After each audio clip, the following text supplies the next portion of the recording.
know, obviously, end tomorrow night. What do you hope to get out of this? What would you like to get out of this tomorrow? I think just a lot of that first game butterflies is what I know we'll for sure get out. So I know our guys are extremely excited to get in the Coliseum and get a chance to play in front of our fans and play somebody else for that matter. It's time for us to get out there and go play. So we're excited about that and give us a great opportunity to, see where we're at with some things from an execution standpoint at both ends of the floor. We won't, show a lot, but we'll play and be pretty free and open. But so certainly excited to get out there. You gotten to practice in the Coliseum? No. You like to do that, right? You like to get on the floor a little bit? Yeah. Well, we're excited to get in there and get that opportunity to go play.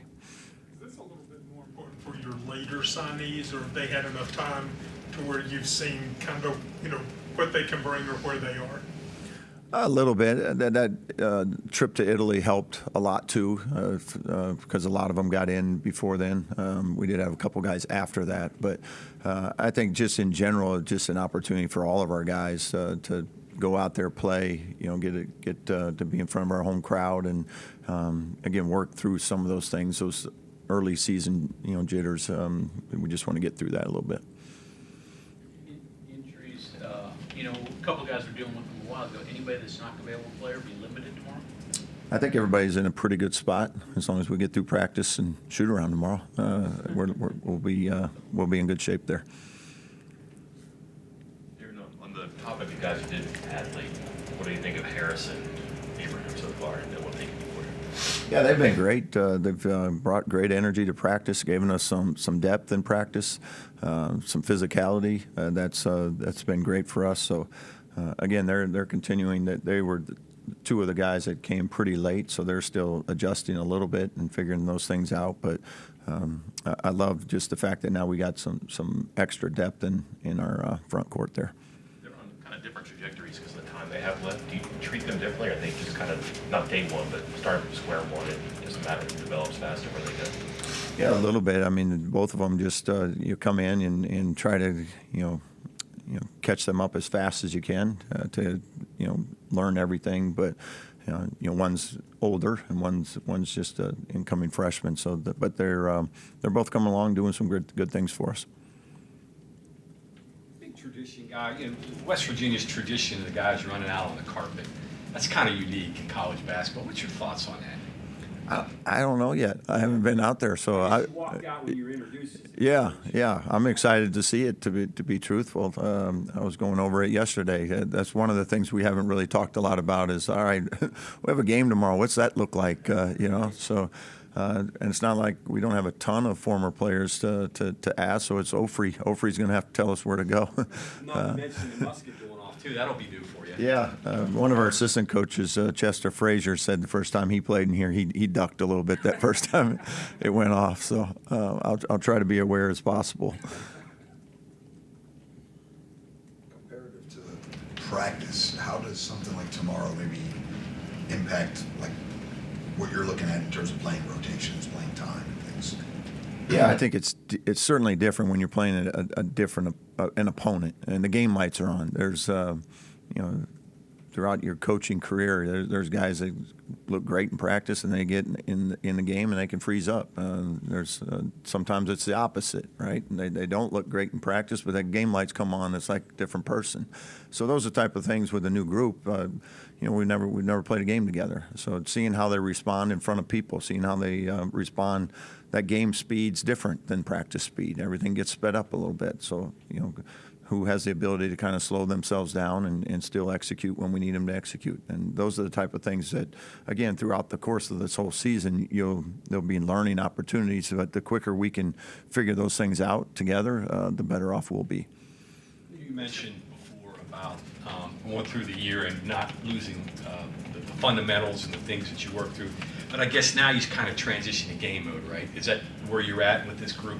Yeah, and we don't have much of anything in terms of a scouting report for this game. New coach, new players, that type of stuff. So this one and it's an exhibition game. So you're for the most part, you're just trying to rely on your principles, kind of see where all that stuff is at, and then go play and keep it pretty simple. You're not trying to, show your everything you have in an exhibition game. So for the most part, it's just our style of play is what we want to establish tomorrow.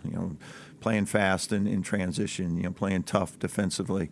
And again, without a scouting report, to go through every set or every play, you got to really be good at the stuff that you're working on. Those fundamentals need to be sound, and they'll get challenged in situations where you don't know what's coming. How does it work? You learning the players learning you, players learning each other. What's the hardest part of putting that all together? I mean, who has the toughest job there, shall we say?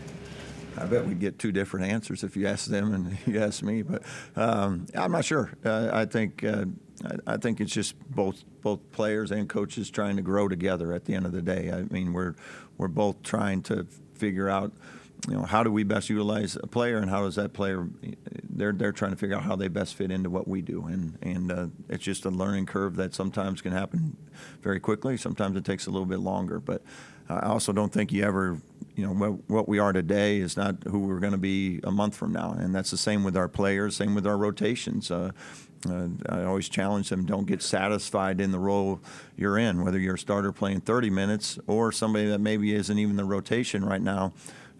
Don't just settle into that role. You got to continue to be pushed to try to, change your role, improve your role, either as a starter or as somebody coming off the bench. And you just never know what happens. Injuries, sometimes someone gets sick and they get an opportunity, someone else gets an opportunity, and they'll take advantage of it. There's just so many different things that happen in the course of a season that you always want your guys to continue to just stay the course. It's happening more and more in college basketball now. I mean, it used to be you could have 4 starters play 5 years or 4 years. No more, pretty much. It's certainly changed, yeah. That's the game has changed a little bit in that regard of the continuity, maybe for 4 or 5 year periods. But again, our focus for right now is just what this group can do and how we can keep improving them. Coach, I'm kind of curious. Like, if you go back to March when you were first introduced, there were a ton of things that needed to be done. You got to put a staff together, and rebuild the roster, and an Italy trip to get ready for, and this. From that point to now, has it been fun, learning experience? Has it been maybe better than you anticipated? Was it more difficult than you anticipated? I love everything about it. It's certainly, you hit the ground running, and there's challenges that are in front of you, but that's also kind of what makes you go a little bit is that challenge. How do you put it together and trying to figure it out, and you do some things right along the way. You'll do some things wrong along the way, and that's just part of it. But right now we've gotten to this point, got a team, got a coaching staff, and now it's trying to figure out how do we go win games, and that's our mission right now. And we're getting close to where they start to go in the win and loss column, and we want to do everything we can every night to try to get it on the good side. In a sense, does it feel, or do you feel like there's been some hurdles leaped at this point? I mean, obviously, you still got the season to play, but do you feel like there's been obstacles overcome already to this point? Or? I mean, every job has challenges and things, and when you take over a program, you just hit the ground running and go tackle what's ever in front of you. And like I said, we've got a coaching staff, got a team, we're ready to go. AP poll came out earlier this week, and you got a pretty good tour of the top 25 coming up this year between what you have in the league and what you have non-conference. How deep have you got into that? Is it just game to game? Yeah, I mean, I've seen the schedule. It's a good one. But again, that's why we're here. We're excited about it. We're excited about the challenges in front of us. It's a very good schedule, both non-conference and league play. So again, we just continue to get ourselves right, put ourselves in the best position to go compete and try to win games. Routine on game day, something maybe off the court you like to do to kind of, whether it's calm your nerves or just center yourself almost, get ready for a game? I try to. I don't always. It depends. I get distracted sometimes, but I'll try to do a workout or something after a shoot around and get to a place, whether it be walking, lifting, whatever it might be, to some place where you can kind of run stuff through your head about what it's going to look like tonight. Maybe it's a play card that you continue to go over just to make sure that you got all your things that you talked about in the scout and in the game prep that.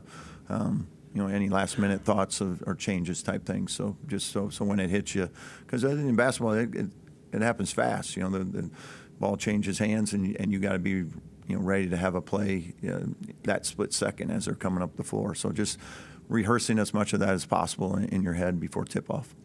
Several of your players have mentioned that you're not a micromanager in the game in terms of, hey, you should have shot that, you should have passed that, you missed that shot, you're coming out. Where did that come from in your background? How did that develop to be your approach? I think even long time ago as a player, but even as a coach, I just think guys, especially offensively, they play a lot better and more confidently when they know they got the freedom to be aggressive, to trust their instincts. And we talk to them about it at times, usually not in the moment of, was there an opportunity to maybe get a better shot here? Yeah, sure. But if you like it, take it. As long as we're doing it with the right motives and we're staying unselfish, I have no issues with guys, taking shots that they believe they can make. The only rule I have is if you're going to take them, you better practice them. If you're a guy that, a 7-footer that never practices threes, well, then you probably shouldn't fire one up in a game. Let's fire a couple up in practice first before we do that. But other than that, I want our guys confident. I want them to feel like they got the coaching staff has their back. And even yesterday in practice, we had a couple guys turn down a couple step-in threes because they just missed a couple. And it's like, well, that can't happen. Like, I don't care if you miss 3 or 4 in a row. You've put in all this work. You're a great shooter. Shoot it again, because the percentages are going to play itself out. How do you coach tomorrow? I mean, is this I want to play everybody, get everybody plenty of minutes, or it comes down to it, I got to coach to win? How do you treat tomorrow different than maybe a regular season game? Yeah, I think the approach is we're going to approach it to go win the game. I mean, you want to try to do that, obviously. The second side of it, you'd also like to get everybody on the floor and get them some experience. So we'll see how it goes. There's been an exhibition game or two where I've had to play the starters a little longer than I would have liked, and then there's been some where we were able to, both teams were able to get all their guys in, get them some great, valuable experience and stuff. And ultimately, that's what I think we'd both like to see happen, is be able to get all of our guys on the floor and get them some experience. Coach, Jaden's a guy we haven't really talked much about. Obviously put up a lot of points at a smaller school last year. Now he's kind of making the transition to the bigger school. What have you seen from him and that transition for him? How's he kind of fitting into everything? I don't know exactly on the transition piece, but spoke to him, I think it was a couple of days ago, just to see if they need anything before tip off and make sure they're good for their shoot arounds and stuff. But I know he's excited. We're excited to have him back, have him up here, and be back in the Coliseum. And I know he's looking forward to bringing his team up here. Is he just a scorer? I mean, sometimes you say, okay, well, scorers can score anywhere. I mean, is he that kind of guy, or, regardless of competition, or? Jaden. Oh, Stone. Okay. Yeah. I'm sorry. I thought you were asking about Coach. Oh, no. My fault. Sorry. My fault. No, I'm sorry. My fault. I misunderstood you. Back to your Jaden Stone. Yeah. Okay. Absolutely. My bad. I missed that one. So, no, Jaden, he's been good. He's given us, I think, a nice little scoring punch. To start the year here, he'll be coming off the bench again. Roles are always in flux a little bit, but I like what he can potentially give us as a scoring threat off the bench, and he can give it at all 3 levels. He can get to the rim. He's got a good, powerful body. He's got some athleticism. He's got a good mid-range, pretty good catch and shoot. So I think he's going to be a nice addition for us this year. How do you approach things that go better than you expected or exceedingly well, whether you were a coach at Drake or whatever, a scrimmage or a practice? do you kind of have that voice in the back of your mind, hunting for things to kind of pick out there? How do you approach that? Yeah, that voice never stops, you know. Yeah, I think there's always we got to be better here, better here, better here, better here. I think you're always trying to challenge yourself, challenge your team to again. I just don't want to be satisfied or complacent with where we are today. It's just always trying to find a way to find a little more to squeeze out of what we're doing. You know, whether it's special situations or just general broad stuff, offense, defense. But I think we can always continue to improve, and we'll do that all the way until that final horn at the end of the season is how can we continue to try to make improvements every single day. So you will find things tomorrow. No, we'll find plenty. Some coaches, during the way they manage a game, are kind of black and white on some things, like 2-for-1s at the end of a half, playing guys to 2 fouls in the first half. Do you foul if you're up 3 at the end of a game? Stuff like that. Like, do you have like hard stuff like that you're absolutely going to go this way no matter what, or is it a feel for the game and don't be a prisoner of your? I'm trying to think of the saying there. Don't stick too closely to your rules and just kind of feel what it is. I don't. There's some like general philosophies, but it's not like, hey, we're doing this 100% of the time. For instance, 2 fouls. That's definitely going to be a feel thing. Like, how's the game going? Can I get them back in there? Who is it?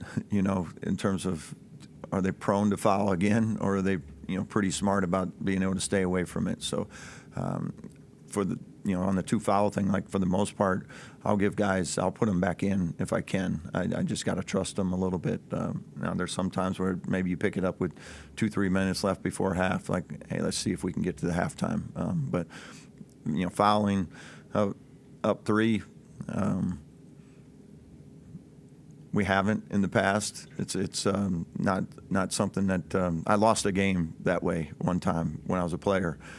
That's all it took, and I haven't lost not doing it yet. So here comes all the analytic people to tell me whether I'm right or wrong. But until I get burnt by it, that's a general philosophy. Now there's different situations for all of that type of stuff that we certainly talk about before a game. So the game you played, you're up 3, you foul. I'm assuming they made the first and missed the second on purpose? Or? No, we fouled the 3-point shooter. Yeah, he made all of them. Paul Lusk, by the way. Yeah. Yeah. You mentioned putting together the staff. What was it about Tom that made him a good fit here, made you want to bring him in? Yeah, Tom joined us at Drake, and I just love his experience. He's been in a lot of places. He's been at the high major level.